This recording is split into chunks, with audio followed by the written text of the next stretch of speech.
Hello दोस्तों, कैसे हैं आप सब। आज की हमारी कहानी है बहू का त्योहार। यह क्या उल्टी गंगा बहा रखी है तुम लोगों ने। भाई दूज के दिन भाई आते हैं अपनी बहन के घर पर और तुम हो कि हर बार बस एक ही कहानी लेकर बैठ जाती हो।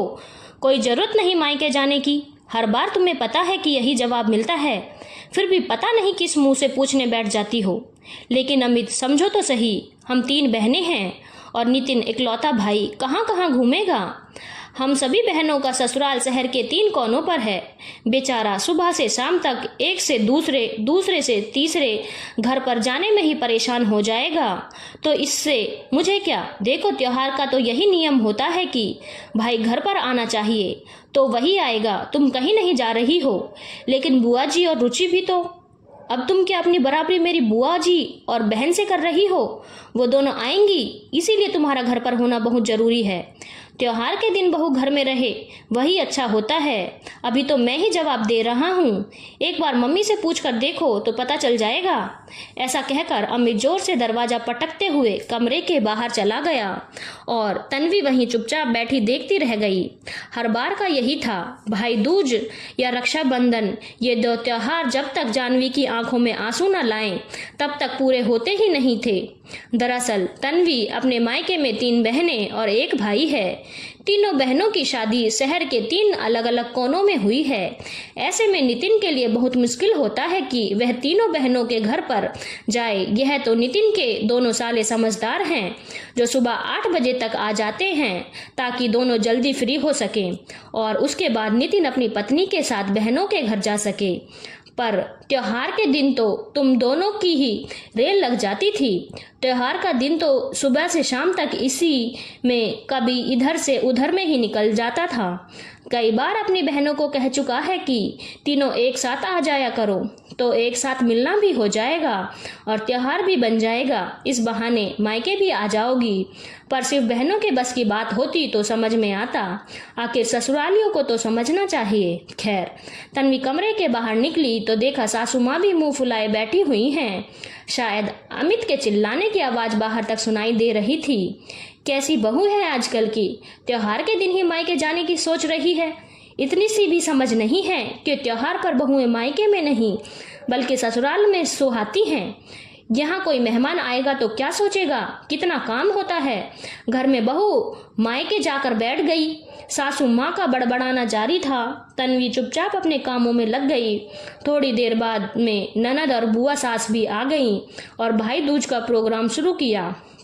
पर अभी भी अमित और सासू माँ तन्वी से ढंग से बात नहीं कर रहे थे।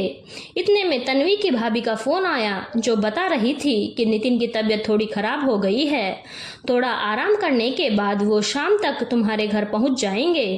तब तक दोनों बहनें भी यहीं आकर मिल जाएंगी। सुनकर तन्वी को बहुत बुरा लगा। उसकी आंखों में आंसू आ गए। ये देखकर रुचि ने पूछा, क्या हुआ भाभी, आप रो क्यों रही हो। कुछ नहीं, बस नितिन की तबीयत खराब है, वो शाम तक आ पाएगा। अरे तो उसे क्यों परेशान कर रही हो, आप चले जाते। सुनकर तन्वी ने अमित की तरफ देखा तो अपनी नजरें चुरा रहा था। तभी तन्वी बोली, दीदी, बहू त्योहार पर अपने ससुराल में ही रहे, ऐसा रिवाज है। अच्छा, बहू त्योहार पर ससुराल में ही अच्छी लगती है, ऐसा किसने कहा और ये नया रिवाज किसने बनाया। रुचि अचंभित होते हुए बोली, ऐसा मम्मी जी और अमित जी कहते हैं। तन्वी रोते हुए जवाब दे रही थी। तन्वी का जवाब सुनकर बुआ जी और रुचि दोनों सासू माँ और अमित की तरफ देखने लगे। वाकई ऐसा भी कोई रिवाज होता है, कहीं हम लोग गलत तो नहीं आ गए। अचानक बुआ जी ने कहा तो ननद रुचि हाँ में हाँ मिलाते हुए बोली, मुझे भी कुछ ऐसा ही लग रहा है बुआ जी। हम भी तो हमारे ससुराल को छोड़कर यहाँ मायके में आते हैं ताकि अमित को परेशानी ना हो। कहाँ वो अकेले हम दोनों के ससुराल में घूमता फिरेगा।